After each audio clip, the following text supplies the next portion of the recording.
Good evening दोस्तों। आज है 19 जनवरी और आज का हम लोग करंट अफेयर्स देखेंगे।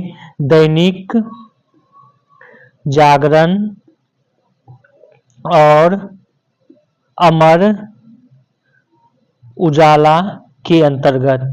आपको यहाँ पर बता दें कि आजकल जो विभिन्न एग्जामों में करंट अफेयर्स पूछा जा रहा है वह करंट अफेयर्स पूछा जा रहा है न्यूज पेपर से। ज्यादातर करंट अफेयर्स आपको देखने को मिलेगा न्यूज पेपर से ही। अतः आप लोग हो सके तो खुद से 2 न्यूज पेपर जरूर पढ़ें। दैनिक जागरण हो, अमर उजाला हो, या दैनिक जागरण हो या हिंदुस्तान हो, या फिर आप एक दैनिक जागरण पढ़ सकते हैं और दूसरा जो है आप द हिंदू अगर आप पढ़ सकते हैं तो द हिंदू जो है जरूर पढ़ें। दैनिक जागरण में भी अगर जो दैनिक जागरण का राष्ट्रीय संस्करण आपको यहाँ पर बता दें कि दैनिक जागरण का 2 न्यूज़पेपर आता है।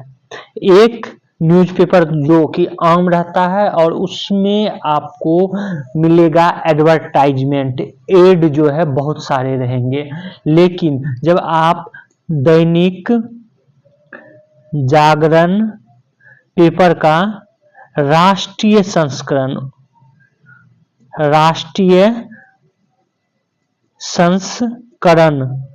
ये लिखा रहता है ऊपर पे ही, फर्स्ट पेज पे ही दैनिक जागरण जहां लिखा है वहीं पर कॉर्नर पे लिखा रहता है राष्ट्रीय संस्करण। जब आप मेरा थंबनेल देखते होंगे उसमें जो हम दैनिक जागरण का पहला पेज उसमें थंबनेल में लगाते हैं तो उस पे कॉर्नर पे आप देख सकते हैं वहां पे लिखा रहेगा राष्ट्रीय संस्करण।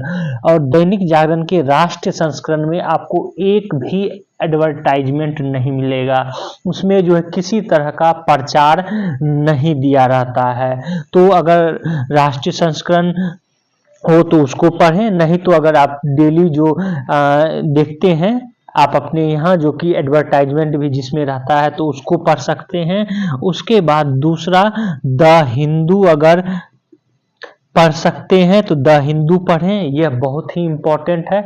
इससे तो यूपीएससी कहें तो ज़्यादातर द हिंदू से ही देता है और यूपीपीसीएस भी, तो द हिंदू पढ़ सकते हैं। और नहीं द हिंदू पढ़ेंगे तो दूसरा जो है या तो आप हिंदुस्तान पढ़ लें या आप अमर उजाला पढ़ लें। चूंकि अमर उजाला जो है अपना एक करंट अफेयर्स का बुक भी छापती है या पब्लिश करती है, अतः यह जब न्यूज़पेपर भी लिख रही है आजकल तो यह करंट अफेयर्स को भी ध्यान में रखकर लिखती है, न्यूज़पेपर के रूप में भी और करंट अफेयर्स को ध्यान में रखकर। तो ये 2 पेपर आप पढ़ सकते हैं चूंकि आजकल इससे प्रश्न पूछे जा रहे हैं। और लास्ट में जब एग्जाम अंत जो है एग्जाम से कुछ 10 दिन पहले आप 1 ईयर का अगर जो चाहें 1 ईयर का तो ये पढ़ सकते हैं, क्योंकि जब 1 ईयर का पढ़ेंगे और डेली न्यूज़पेपर पढ़ेंगे तो आपको 1 ईयर का जब पढ़ने लगेंगे बुक तो आपको जो है बहुत ही इजी लगेगा। ऐसा लगेगा अरे ये तो पढ़े हैं, ये तो पढ़े हैं, ये तो पढ़े हैं, इस तरह से। कुछ 1 ईयर में जो नहीं दिया रहता है वो अगर जो न्यूज़पेपर पढ़े रहेंगे तो वो आप खुद ब खुद कर पाएंगे। तो ये जो है आप लोग जरूर करें। अब आज का करंट अफेयर्स हम लोग देखते हैं। आज करंट अफेयर्स कुछ कम है क्योंकि उस तरह की घटनाएं जो है जो कि करंट अफेयर्स में पूछा जाता है नहीं घटित हुई है, या कहें किसी संगठन का जो है अभी कहीं पर कोई बैठक नहीं हुई है, इसलिए इस तरह का न्यूज नहीं आया है।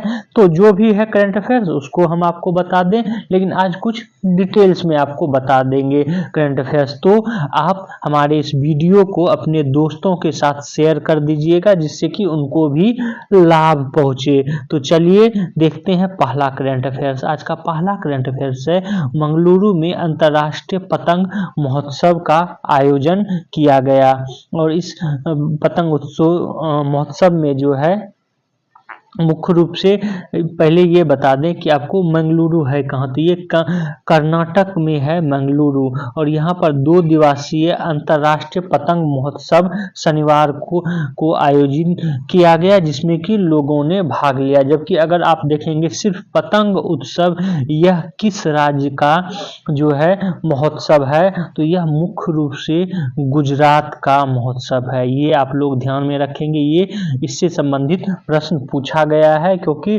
13 और 14 जनवरी को मकर संक्रांति के उपलक्ष्य में पतंग महोत्सव मनाया जाता है गुजरात में। जबकि यहाँ पर बात हो रही है अंतर्राष्ट्रीय पतंग महोत्सव की। अंतर्राष्ट्रीय पतंग महोत्सव कर्नाटक के मंगलुरु में जो है शनिवार को आयोजित किया गया, और यहाँ पर लोगों ने भाग लिया। इन महोत्सव में 52 पतंगबाज भाग ले रहे हैं। इनमें से UK, Greece, Italy, Germany, Sweden और इंडोनेशिया जैसे देशों के 22 पतंगबाज शामिल हैं। साथ ही ओडिशा, महाराष्ट्र, गुजरात, कर्नाटक के 30 पतंगबाज शामिल हो रहे हैं। इसमें पारंपरिक से लेकर तकनीक से लैस डिजाइन के पतंगों का उपयोग किया गया है। तो आपको ये ध्यान में रखना है कि अंतर्राष्ट्रीय पतंग महोत्सव कहाँ मनाया गया है, और यह रख सकते हैं तो रख लें कि UK, Greece, Italy, Germany, Sweden, Indonesia आदि 22 देशों के पतंगबाजों ने इस बार मंगलुरु के कर्नाटक में अंतर्राष्ट्रीय पतंग महोत्सव में भाग लिया था। आगे आज का करंट अफेयर्स देखते हैं। आज का अगला करंट अफेयर्स है, यह है 8 देशों के नौसैनिक युद्ध अभ्यास ला पेरोस में भाग लेंगे, और जिसमें कि भारत भी शामिल हुआ है। तो यह एक नौसैनिक युद्धाभ्यास है, और यह युद्धाभ्यास कहाँ होगा इसके बारे में भी हम लोग आगे जानकारी लेते हैं। आपको यहाँ पर बता दें कि बिगड़ते भू राजनीतिक माहौल और हिंद प्रशांत क्षेत्र में चीनी हस्तक्षेप के चलते भारतीय नौसेना अमेरिका और फ्रांस सहित 8 देशों के नौसैनिक युद्धाभ्यास ला पेरोस में शामिल हो गई है। यह अभ्यास हिंद महासागर और प्रशांत महासागर के बीच मलक्का, सुंडा और लोम्बोक जलडमरू मध्य के में होगा। तो ये ध्यान में रखना, कहाँ होगा, तो हिंद महासागर और प्रशांत महासागर के बीच मलक्का जल संधि कहाँ पर है आप लोगों को पता होगा। सुंडा कहाँ पे है यह भी पता है, लोम्बोक कहाँ है यह भी पता है। इन तीनों को हो सके तो आप एक बार खुद से पुनः मैप पर देख लेंगे, क्योंकि इससे संबंधित ज्योग्राफी के अंतर्गत प्रश्न पूछे जाते हैं। आगे देखते हैं, यह युद्धाभ्यास 16 जनवरी को शुरू हुआ और 9 दिवसीय युद्धाभ्यास जो है मतलब 9 दिन तक चलेगा। इसका उद्देश्य है कि भाग लेने वाले देशों के बीच समुद्री निगरानी, अपराध रोधी अभियान, हवाई संचालन और सूचना साझाकरण के क्षेत्रों में सहयोग करना है। फ्रांसीसी कैरियर स्ट्राइक ग्रुप इसका मुख्य आधार है। दैट मीन्स एक तरह से कहें कि इसको लीड कर रहा है फ्रांस, और इसमें परमाणु ऊर्जा से चलने वाले विमान वाहक पोत चार्ल्स डी गॉल भी हिस्सा ले रही है। भारतीय नौसेना के अनुसार भारत का स्वदेश निर्मित मिसाइल विध्वंसक INS मुंबई इस अभ्यास का हिस्सा है। इसके अलावा America, France, Australia, Indonesia, Malaysia, Singapore, Canada और ब्रिटेन की नौसेना भी अभ्यास में भाग लेगी। तो आपको ये याद रखना है कि यह जो युद्धाभ्यास हो रहा है ला पेरोस, यह कहाँ हो रहा है और किसके नेतृत्व में हो रहा है और कितने देशों ने इसमें भाग लिया है। अगला आज का करंट अफेयर्स है, ब्रिक्स में शामिल हुआ नाइजीरिया। नाइजीरिया जो कि एक देश है अफ्रीकी कॉन्टिनेंट का, कहाँ का एक देश है, अफ्रीकी कॉन्टिनेंट का जो है एक देश है। दैट मीन्स यह अफ्रीका का एक देश है नाइजीरिया, जहाँ का कैपिटल क्या है, अबूजा। कहीं कहीं एबूजा भी आपको लिखा हुआ मिलेगा, क्योंकि इंग्लिश में इसका होता है ABUGA।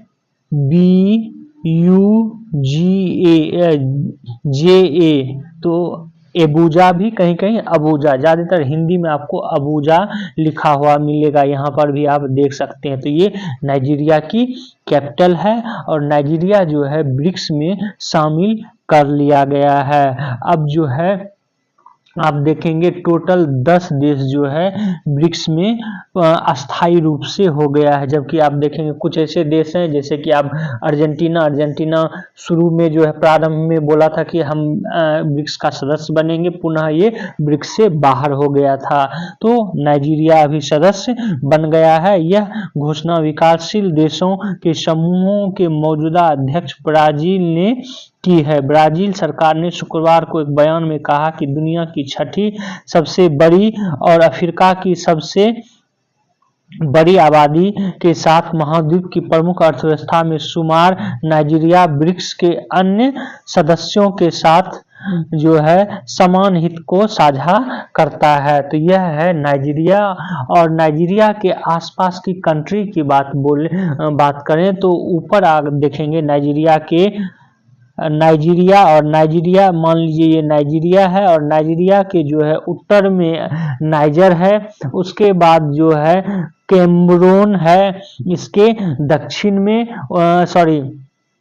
पूर्व में, पश्चिम में आप देखेंगे बेनिन है और दक्षिण में जो है समुद्र पड़ता है। कौन सा समुद्र पड़ता है? तो अटलांटिक ओशन पड़ता है, यह आप ध्यान में रखेंगे। अब हम लोग कुछ जानकारी ब्रिक्स के बारे में भी ले लेते हैं। ब्रिक्स के बारे में आपको कुछ परंपरागत तथ्य बता दें यहाँ पर आपको कि ब्रिक्स की स्थापना जो है 2009 में हुई है। कब हुई है? 2009 में ब्रिक्स की स्थापना हुई। जब ब्रिक्स की स्थापना हुई थी उस समय ब्रिक नाम से हुई थी, BRIC, क्योंकि ब्रिक में जो है दक्षिण अफ्रीका, साउथ अफ्रीका उस समय शामिल नहीं हुआ था। दक्षिण अफ्रीका यह 2011 में पूर्णतः शामिल होता है और ब्रिक बन जाता है।